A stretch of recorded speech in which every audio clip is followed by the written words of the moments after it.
si fort qu'il ne se battrait plus jamais. Tels furent donc les mots de George Foreman en se remémorant la nuit où il affronta Mohamed Ali. Mais ce qui avait commencé comme l'une des rivalités les plus féroces de la boxe devint une puissante histoire d'amitié, de respect et de rédemption. Avant sa mort, Foreman partagea une dernière vérité émouvante au sujet d'Ali. Une vérité que peu de gens connaissaient, qu'a finalement révélé Foreman sur l'homme qu'il avait un jour vaincu. Et comment ce combat les a-t-il transformés à jamais? Découvrez ce que George Foreman a confié juste avant sa disparition au sujet de Mohamed Ali. Le monde en deuil. Le monde s'est figé le vendredi 21 mars 2025 lorsque la nouvelle est tombée. George Foreman, le légendaire champion poids lourd, s'était éteint à l'âge de 66 ans. La confirmation est venue sous la forme d'un message bouleversant, publié par sa famille sur Instagram, accompagné d'une photo de Foreman entouré de ses enfants, petits-enfants et arrière-petits-enfants. « Nos cœurs sont brisés », commençait le communiqué. C'est avec une profonde tristesse que nous annonçons le décès de notre bien-aimé George Edward Foreman, Seigneur, qui s'est éteint paisiblement le 21 mars 2025 entouré des siens. Pour des fans de toutes les générations, la perte de Big George fut ressentie de manière intime. Il n'était pas seulement une icône de la boxe, il était un symbole de résilience, de rédemption et de renaissance. Un homme dont l'histoire a touché d'innombrables vies, bien au-delà des cordes du ring. Né en 1949 à Marshall, au Texas, George Foreman connut dès ses premières années les épreuves et les difficultés. Il grandit à Houston où, jeune, il était engagé sur une voie périlleuse. La boxe, qu'il commença d'abord pour perdre du poids et s'endurcir pour les bagarres de rue, devint son salut. À 19 ans à peine, il remporta la médaille d'or olympique, éblouissant le monde aux Jeux de Mexico en 1968 par sa force et sa détermination. Sa transition vers la boxe professionnelle fut rapide et impitoyable. En 1973, il détrôna Joe Frazier et s'empara du titre incontesté des poids lourds. Ses coups tonitruants sèment la terreur chez ses adversaires et lui valant la réputation d'un des boxeurs les plus redoutables de l'histoire. L'influence de Foreman dépassa largement le cadre de la boxe. Son invention et l'endossement du célèbre grill George Foreman firent bien de lui un nom connu dans le monde entier, avec plus de 100 millions d'unités vendues. Son charme, son humour et sa sincérité le rendirent cher au cœur du public, tandis que son appareil révolutionna la cuisine à domicile. À sa mort, la fortune de Foreman était estimée à plus de 300 millions de dollars, preuve de son génie autant comme sportif que comme homme d'affaires. Pourtant, il resta humble, désignant toujours sa foi, sa famille et les leçons tirées de ses plus grandes défaites comme ses véritables richesses. À l'annonce de sa disparition, les hommages affluèrent du monde entier. Athlètes, artistes et figures politiques saluèrent Foreman, non seulement pour ses exploits, mais surtout pour son humanité. La légende de la NBA, Scottie Pippen, écrivit « Ton héritage perdure, champion ». Le promoteur de boxe Bob Arum le qualifia de l'un des plus grands cogneurs et l'une des plus grandes personnalités que ce sport ait jamais connue. Son partenaire, de longue date à la télévision, Jim Lampley, ému aux larmes, déclara « C'était un grand boxeur, mais un être humain encore bien plus grand. Chaque bonne chose qui lui est arrivée, il l'a amplement méritée. » La cause officielle de la mort de Foreman n'a pas été divulguée. Sa famille s'est contentée de dire qu'il était parti paisiblement, entouré de ceux qui l'aimèrent le plus. Sa disparition laisse un vide non seulement dans le monde du sport, mais aussi dans le cœur de ceux qui admiraient de son parcours, de jeunes en difficulté devenus icônes mondiales, de compétiteurs acharnés, devenus prédicateurs bienveillants et patriarches aimants. Sa vie fut un tissu d'épreuves et de triomphes, de combats livrés tant sur le ring qu'au plus profond de son âme. Et dans ces derniers jours, George Foreman parla doucement de Muhammad Ali, l'homme qu'il avait un jour vaincu et qui, pourtant, changea sa vie à jamais. Le combat de la jungle. Le combat entre George Foreman et Muhammad Ali, le 30 octobre 1974 à Kinshasa, aux Zers, devenu à jamais célèbre sous le nom de Rumble in the Jungle, reste l'un des moments les plus inoubliables de l'histoire du sport. Bien plus qu'un simple match de boxe, il devint un symbole, celui de la stratégie sur la force brute, du cœur sur la puissance physique et d'une guerre psychologique autant que d'un affrontement corporel. Foreman entra sur le ring en tant que champion du monde des poids lourds, invaincu, un homme que l'on croyait invincible. À seulement 25 ans, il avait écrasé tous ses adversaires avec une puissance terrifiante. Joe Frazier, l'homme qui avait un jour battu Ali, avait été anéanti par Foreman en 2 rounds. Ken Norton, un autre des meilleurs poids lourds qui avait donné du fil à retordre à Ali, avait lui aussi été éliminé en seulement 2 rounds. Foreman ne se contentait pas de gagner. Il détruisait des légendes, et la plupart pensaient qu'Ali serait le prochain. Mais la route jusqu'au combat réserva des surprises. Pendant son entraînement aux Zers, Foreman se fit une coupure au-dessus de l'œil, ce qui força à retarder le match d'1 mois. Cette blessure, bien que minimum, eut des conséquences majeures. Incapable de s'entraîner correctement, Foreman dut limiter sa préparation. Il a demi plus tard que ce délai, et cette blessure fut de la meilleure chose qui pouvait arriver à Ali. Pendant que Foreman se reposait et protégeait sa coupure, Ali mit à profit ce temps supplémentaire pour conquérir le cœur du peuple zaïrois. Il se mêla aux habitants, parla aux foules et devint un héros local. Partout où Foreman allait, il entendait résonner les cris de « Ali, Bomaye, Ali, tue-le ». La foule avait choisi son champion et ce n'était pas le colosse invaincu. Ce basculement dans l'atmosphère joua un rôle crucial dans ce qui allait suivre. Le soir du combat, le stade vibrait d'énergie. Le monde entier regardait, s'attendant à ce que Foreman fasse ce qu'il avait toujours fait, dominer son adversaire dès les premiers rounds et mettre fin au combat rapidement. Mais Ali avait un autre plan. Dès le premier coup de gong, il surprit Foreman avec des coups rapides et précis, notamment des directs du droit inattendus qui prirent Foreman au dépourvu. Ces coups initiaux ne suffisaient même pas à blesser Foreman, mais ils perturbèrent son rythme. Dès le 2e round, Ali changea complètement de stratégie. Au lieu de se déplacer sans cesse autour du ring, comme beaucoup s'y attendaient, il s'appuya sur les cordes et laissa Foreman déchaîner ses puissantes frappes. C'était la fameuse tactique du rope-a-dope.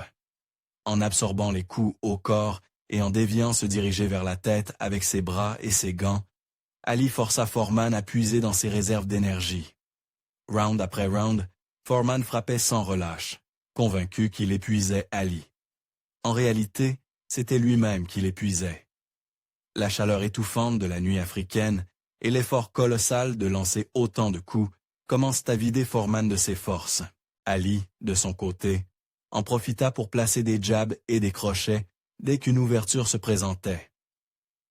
Ces provocations accentuaient encore la frustration de Foreman.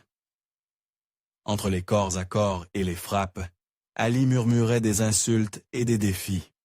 « C'est tout ce que tu as, George. » Foreman avoua plus tard que ces mots avaient frappé plus fort que n'importe quel coup, car ils lui firent tout remettre en question. Sa confiance commença à vaciller, alors que le plan d'Ali se déroulait à la perfection. Au fil des rounds, les coups de Foreman perdirent de leur puissance. Ses frappes, autrefois dévastatrices, devinrent désordonnées et inefficaces. Ali, toujours capable d'encaisser les coups au corps sans en être trop affecté, gagna en audace. Il se mit à narguer ouvertement Foreman, plaçant des coups nets qui marquèrent en son visage de bleu et de gonflement. La foule s'enflammait à chaque jab d'Ali, à chaque provocation, à chaque signe que leur champion renversait la situation. Au 8e round, Foreman était à bout de souffle. Ses bras étaient lourds, ses jambes vacillaient, ses coups étaient lents et prévisibles. Ali vit sa chance. Il bondit hors des cordes avec une série de coups précis et puissants. Une combinaison rapide, un crochet gauche, un direct du droit à la mâchoire, fit vaciller Foreman en arrière. Un dernier coup l'envoya au tapis, un moment qui parut se dérouler au ralenti pour les millions de spectateurs. Pour la première fois de sa carrière, George Foreman venait d'être mis KO. Bien qu'il tentât de se relever, l'arbitre mit fin au combat, et Mohamed Ali fut déclaré vainqueur. Le Rumble in the Jungle fut bien plus qu'une surprise de spectaculaire. Ce fut une leçon magistrale de stratégie et de force mentale. Ali avait pris tout ce que Foreman pouvait lui infliger, et s'en était servi contre lui. Il avait transformé la puissance de Foreman en faiblesse. Ce combat montra au monde entier qu'Ali n'était pas seulement un grand boxeur, c'était un génie sur le ring. Sa capacité à endurer, à réfléchir sous la pression et à exécuter un plan que personne ne croyait possible, rendit sa victoire légendaire. D'une rivalité pleine de ressentiment, naquit une amitié profonde. Lorsque George Foreman s'effondra sur le ring, ce fut la fin de son règne en tant que champion du monde des poids lourds. Mais aussi le début d'un long et douloureux chemin de réflexion, de remords et finalement de rédemption. Dans l'immédiat après-combat, Foreman chercha des raisons autres que les évidences pour expliquer sa défaite spectaculaire. Il évoqua la souplesse du tapis qui, selon lui, avait privé ses coups de leur puissance dévastatrice habituelle. Il suggéra que le compte de l'arbitre avait été trop rapide, ne lui laissant pas une chance équitable de se relever. Mais sous ces griefs se cachait une vérité plus profonde que Foreman ne pouvait, au départ, affronter. La dévastation psychologique qu'il avait subie ce soir-là. Les provocations d'Ali, sa confiance inébranlable et sa stratégie inattendue avaient semé dans l'esprit de Foreman des graines de doute qui allaient le hanter pendant des années. Pour la première fois de sa carrière, celui que l'on voyait comme une force irrésistible se sentit comme le méchant de l'histoire, conspué par une foule qui adorait Ali. Les acclamations qui résonnaient à Kinshasa pour Ali firent sentir à Foreman qu'il était un intrus, un étranger dans un endroit où il croyait que ses poings lui assureraient la victoire. Ce sentiment d'isolement, de rejet par la foule et par l'instant présent, l'accompagna des décennies durant. Mais ce qui choqua véritablement le monde ne se produisit pas sur le ring, mais des années plus tard, lorsque Foreman révéla la vérité crue et troublante sur son état d'esprit pendant ce combat. Dans une interview sans phare, il avoua ce que personne n'attendait.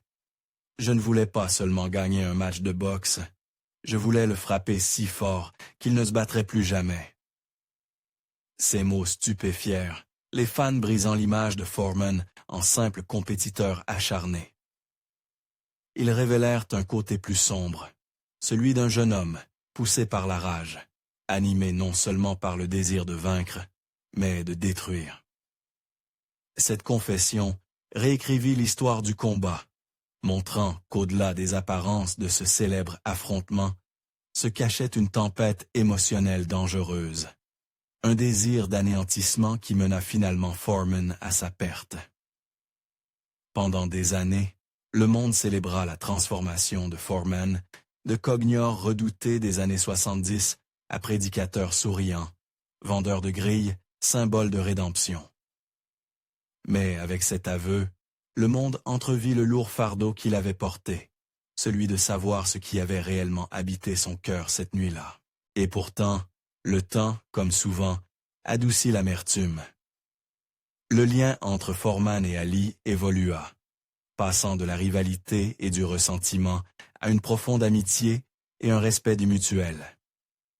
L'homme qu'il avait un jour voulu détruire devint celui qui lui enseigna les plus précieuses leçons de sa vie: l'humilité, la patience, le pardon. Ils n'étaient de plus des adversaires enfermés dans un combat sans fin, mais des frères qui avaient traversé l'épreuve ensemble. Cette transformation remarquable se symbolisa lorsque Foreman aida un Ali affaibli à monter sur scène aux Oscars, où le documentaire When We Were Kings, retrasant leur fameux combat, reçut un Oscar. Ce fut un moment qui montra le chemin parcouru. Ils n'étaient ce plus ennemis, mais alliés, unis par une histoire commune et une compréhension durement acquise. Foreman dira plus tard, « Nous sommes devenus les meilleurs amis. Je l'aimais comme un frère. » La profondeur de leur lien toucha même leur famille. À la mort de Foreman, la fille d'Ali, Racheda, adressa un message de réconfort à la famille Foreman. « Ton papa est en train de boxer avec le mien au paradis. » Leurs enfants ressentirent, eux aussi, ce lien unique entre ces deux géants. Lors du 50e anniversaire du Rumble in the Jungle, les enfants d'Ali et de Foreman se réunirent non pas comme descendants de rivaux, mais comme une seule et même famille élargie, célébrant un héritage de respect, de pardon et d'amour né de cette nuit au Zaïre. Et dans le cœur même de Foreman, le combat qu'il avait autrefois hanté en vint à représenter quelque chose de bien plus grand. Il comprit que cette défaite n'était pas une malédiction, mais un tournant. Après sa perte face à Ali, Foreman vécut ce qu'il appela un éveil religieux, si puissant qu'il l'amena à abandonner la boxe à seulement 28 ans. L'homme qui avait autrefois cherché à écraser ses adversaires sur le ring aspirait désormais à la paix, devenant prédicateur, homme de foi, dédié à transmettre des messages de rédemption et d'espoir. Et lorsqu'il fit son retour sur les rings, 10 ans plus tard, reconquérant finalement la ceinture des poids lourds, dans l'un des plus grands retours de l'histoire du sport, il le fit en homme transformé. Un homme que ne guidait plus la rage, mais une mission. Pourquoi n'y a-t-il jamais eu de revanche entre Muhammad Ali et George Foreman? Après le Rumble in the Jungle, le monde de la boxe retint son souffle en attendant ce qui semblait inévitable. Un combat revanche entre Muhammad Ali et George Foreman. Sur le papier, cela avait tout son sens. Ali venait de marquer l'histoire en récupérant la couronne des poids lourds lors de l'un des plus grands bouleversements du sport. Et Foreman, le conneur redouté, devait certainement être déterminé à reconquérir ce qu'il avait perdu. Ali, après tout, avait l'habitude des revanches à force en jeu, que ce soit contre Sonny Liston, Joe Frazier, Ken Norton ou d'autres. Il n'avait jamais reculé devant la perspective d'offrir à ses rivaux une seconde chance. Pourtant, une revanche contre Foreman ne vit jamais le jour. Pourquoi? Les raisons de l'absence d'un Ali Foreman II sont multiples, mais l'en politique, orgueil, stratégie et démon intérieur que les deux hommes portèrent longtemps après cette nuit au Zaïre. Juste après le Rumble in the Jungle, Ali ne chercha pas à affronter de nouveau son adversaire le plus dangereux. Il affronta une série d'adversaires qui, bien que respectables, ne représentaient de pas la même menace que Foreman. Il y eut d'abord Chuck Whipner, outsider, qui surprit tout le monde en envoyant Ali au tapis et en tenant jusqu'au 15e round, un combat qui inspirera d'ailleurs le film Rocky. Vint ensuite Ron Lyle, Jean-Pierre Kopman, Richard Dunn et d'autres encore. De son côté, Foreman, après une pause de 15 mois pour se reconstruire, fit un retour fracassant. Son combat contre Lyle fut une véritable guerre. Il fut mis au tapis 2 fois, mais revint pour mettre KO Lyle au 5e round. Un combat qui fut sacré combat de l'année 1976 par The Ring Magazine. Foreman était de retour, et les appels en faveur d'une revanche se firent plus pressants. En coulisses, des discussions eurent lieu du tout. Comme Foreman le raconta lui-même, Ali l'appela même directement avant le combat contre Lyle pour discuter des conditions d'une revanche. Mais il y avait un obstacle. Ali exigea que Foreman reprenne Dick Sadler comme entraîneur. Foreman refusa catégoriquement. Sadler, autrefois clé de son ascension, était aussi l'homme que Foreman tenait pour responsable de la stratégie désastreuse menée à Zaïre. Foreman estimait que Sadler l'avait poussé à attaquer sans relâche, l'épuisant sans ajuster le plan face au repas d'aube d'Ali. Pour lui, ramener Sadler était impensable, et ce refus, selon Foreman, ferma la porte à la revanche. Cette condition étrange alimenta les spéculations. Ali manipulait-il les circonstances pour éviter d'affronter un Foreman plus intelligent et mieux préparé? Sadler s'était de manière intéressante rapproché du clan Ali après Zéhir, ce qui fit naître des rumeurs selon lesquelles son insistance n'avait rien d'un hasard. Certains pensaient qu'Ali voyait en Sadler une sorte de garantie. Car si Foreman revenait avec un nouveau plan et un entraîneur comme Jill Clancy, qui travaillait ensuite avec lui, le risque d'une revanche serait bien plus grand. Les choix d'Ali, après Zéhir, reflétaient aussi une autre réalité. L'épreuve que ce combat lui avait infligée. Le Rumble in the Jungle n'avait pas été une victoire facile. Bien qu'Ali l'emportât, il encaissa de nombreux coups. Certains murmuraient, sans jamais que ce soit vraiment confirmé, qu'Ali avait uriné du sang après le combat, signe des dégâts internes causés par les coups au corps de Foreman. Le coup physique, combiné à l'éprouvante Rely in Manila contre Frazier, semblait pousser Ali vers des défenses de titre moins risquées. Il n'avait pas besoin de Foreman pour consolider sa légende. Il l'avait battu quand cela comptait de façon spectaculaire. Pourquoi tout risquer face à un Foreman regonflé, alors que le public se contentait du triomphe déjà acquis? Foreman lui aussi avait ses propres luttes. La cicatrice psychologique de sa défaite face à Ali était plus profonde que n'importe quel chaos. Cette nuit, Ozer brisa son image de destructeur invincible. La défaite le bouleversa, au point qu'il avoue, à plus tard, s'être demandé s'il souhaitait vraiment recroiser Ali sur un ring. Dans des moments de franchise, il parla de ce coup au corps qui fit plier Ali en deux pendant le combat, de ce regard de douleur qu'Ali lui lança. Et pourtant, Ali continua. Foreman reconnut que, malgré son envie de revanche, une part de lui doutait d'en avoir véritablement le désir, conscient du courage et de la volonté qu'Ali avait démontré. Lorsque Foreman perdit finalement contre Jimmy Young en 1977, lors d'un combat exténuant et déroutant, ce fut la goutte d'eau. Cette défaite provoqua son départ soudain des rings et une décennie d'absence. Durant cette période, Foreman vécut une profonde transformation spirituelle, devenant pasteur. Quand il revint finalement sur les rings et reconquit la ceinture mondiale en 1994, Ali était depuis longtemps à la retraite, et l'occasion d'une revanche s'était transformée en légende. Alors, pourquoi n'est-il jamais de revanche entre Muhammad Ali et George Foreman? Ce ne fut pas une seule raison, mais bien un ensemble de facteurs. Il y eut la stratégie d'Ali, peut-être guidée par la sagesse ou la crainte, conscient que le destin ne frappe pas deux fois au même endroit, et qu'un Foreman mieux préparé représenterait un danger bien plus grand. Il y eut les démons intérieurs de Foreman, son doute après la défaite, et plus tard son retrait complet du monde de la boxe. Il y eut la politique de l'époque, l'argent, les intérêts des promoteurs et les priorités d'Ali, tournées vers d'autres rivalités. Même la fierté obstinée des deux hommes joua son rôle. La condition d'Ali, d'avoir Sadler dans le coin de Foreman, relevait autant de la tactique psychologique que de la négociation. Au final, les derniers mots de Foreman sur Muhammad Ali montrèrent que leur rivalité dépassait largement la victoire ou la défaite. Elles devinent une histoire de respect mutuel et de fraternité. La revanche dont tant ont rêvé n'eut jamais lieu, laissant les fans se demander à jamais si Ali et Foreman s'étaient retrouvés face à face une seconde fois qui aurait gagné. Partagez votre avis dans les commentaires ci-dessous.